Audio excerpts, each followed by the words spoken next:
दोस्तों, उन्हें मालूम होती है बुलंदी आसमानों की, नहीं तालीम दी जाती परिंदों को उड़ानों की।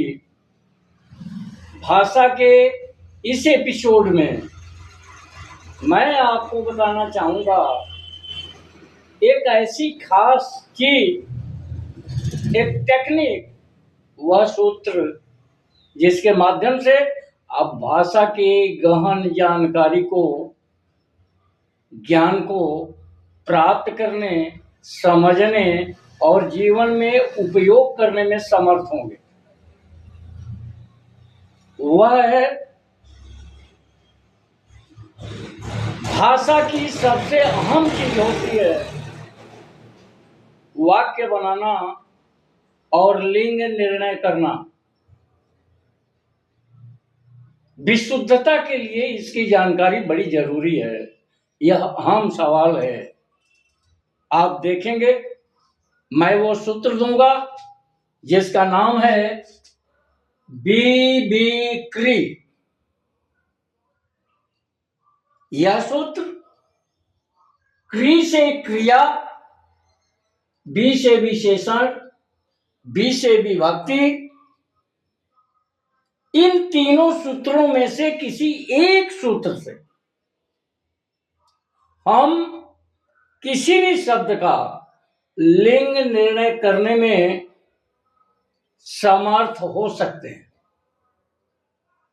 चाहे विशेषण से करें, चाहे क्रिया से, चाहे विभक्ति से। उदाहरण के लिए आप देख सकते हैं, जैसे गाय शब्द का लिंग निर्णय करना हो तो हम क्रिया से करते हैं। गाय चरती है। चरना एक क्रिया है। क्रिया के द्वारा लिंग निर्णय करने से इस वाक्य से यह पता चलता है कि गाय स्त्रीलिंग है। दूसरा है विशेषण। गाय काली है। काला होना विशेषण है, क्योंकि हम जानते हैं संज्ञा अथवा सर्वनाम की विशेषता बताने वाले को विशेषण कहते हैं। तो गाय काली है, काला होना विशेषण है।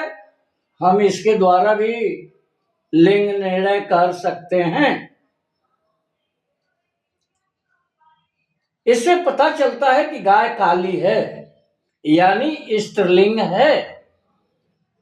तीसरा है विभक्ति से। यह राम की गाय है की विभक्ति है, गाय के लिए आई है, यानी गाय स्त्रीलिंग है। अगर पुल्लिंग होती तो उसके लिए का लिखा गया होता। ठीक इसी प्रकार एक मिसलेनियस शब्द जो हिंदुस्तान के प्रवेशिका बोर्ड में अमूमन हर परीक्षाओं में पूछे जाते हैं, जैसे लालच। 99% शिक्षक भी सस्ती लोकप्रियता के लिए एक रटे रटाए शब्दों को बोल देते हैं विद्यार्थियों को हेल्प करने के नाम पर, अपने रुतबा के लिए,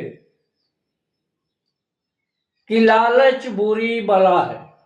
आप स्क्रीन पर देख सकते हैं, ये बुरी शब्द जो है बला के लिए आया है, यानी इस वाक्य में हम बला का लिंग निर्णय कर रहे हैं, लालच का नहीं। इसलिए यह 100% गलत है। हिंदी संसार की सबसे कठिन भाषा है। भारत की यह राष्ट्रभाषा है। हिंदी की उन्नति देश की उन्नति है। इसलिए इसकी गहनता को जानने के लिए, इसकी तकनीकी खूबियों को समझने के लिए हमें हिंदी व्याकरण की गहन जानने की आवश्यकता होगी। और इसके बिना, जैसे आप समझ लें कि उत्तर प्रदेश बोर्ड में 40% व्याकरण के क्वेश्चन आते हैं, 30% प्रोजेक्ट के नंबर दिए जाते हैं। ये व्याकरण ऐसा विषय है जो गणित की तरह नंबर देता है। सही है, टेढ़ बखटेढ़ भी लिखा हुआ है तो आपको 40 नंबर मिलेंगे, और विद्यालय प्रोजेक्ट का नंबर देता है तो 30 नंबर आपको मिल ही जाएंगे अगर रेगुलर विद्यार्थी हैं तो 40, 30, 70 हो जाता है। और गद्य पद्य से आप एक भी क्वेश्चन लिख देते हैं तो डिस्टिंक्शन के लिए अधिकृत माने जाते हैं। 5 नंबर भी आ गए तो आप 75 प्लस डिस्टिंक्शन पा गए। तो होगा, लालच शब्द पुल्लिंग है, ऐसा लालच न करो। अगर इससे भी अच्छे वाक्य बनाना चाहते हैं, एक्स्ट्रा नंबर चाहते हैं, तो आप लिख सकते हैं, ऐसा लालच न करो नहीं तो ऊंची हवेली में चले जाओ।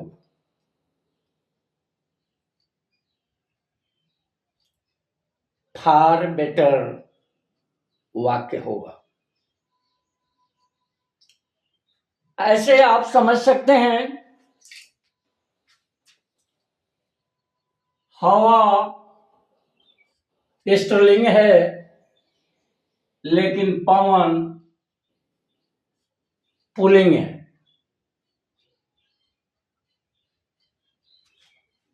खबर उर्दू से पुल्लिंग है लेकिन हिंदी में स्त्रीलिंग है। इन शब्दों के प्रयोग करने में हमें बेहद सावधानी की जरूरत होती है।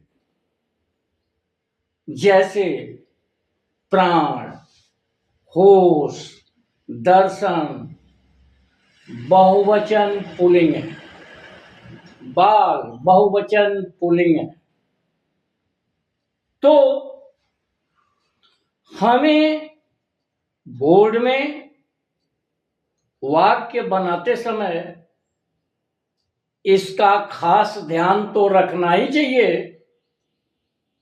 प्रश्नों के उत्तर लिखने में भाषा की सारगर्भिता के लिए विशुद्धता की आवश्यकता होती है। इसलिए आप मेरे वेबसाइट से जुड़कर, अपने को जोड़कर भाषा के गहन अध्ययन के कार्यवाही को पूरा कर सकते हैं। मेरा भरोसा, विश्वास दिलाता हूं कि व्याकरण के हर पहलू से आपको बखूबी परिचित कराऊंगा। अपने वीडियो के माध्यम से आपके संपूर्ण कोर्स की तैयारी कराऊंगा। मेरा यह वीडियो 9, 10, 11, 12 के विद्यार्थियों के लिए, साथ ही प्रतियोगी परीक्षाओं की तैयारी कर रहे उन सभी विद्यार्थियों के काम आएगा। इसलिए मैं चाहूंगा, मैं आपके लिए समय दे रहा हूं, वीडियो बना रहा हूं, तो आपसे भी यह अपेक्षा कर सकता हूं कि आप वीडियो को लाइक सब्सक्राइब और शेयर जरूर करें। इससे हमारा उत्साहवर्धन होता है, हमें जानकारियां मिलती हैं कि हमारे साथ कितने विद्यार्थी जुड़े हुए हैं। जय हिंद।